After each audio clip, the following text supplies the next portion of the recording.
Ang dami-dami kong gamit. Hindi ko alam kung paano to i-transfer.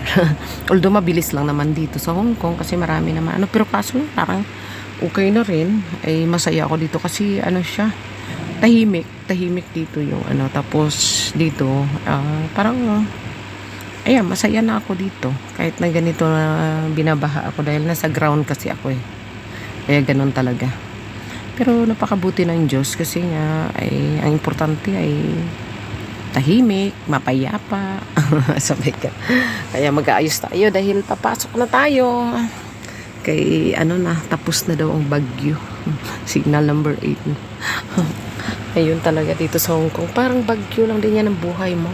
Hindi yan magtatagal, kapatid. Pansamantala lang yan.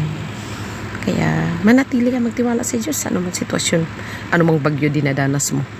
Ang bagyo ng pagpapala ang makakamtan mo kapag mag-response ka ng tama.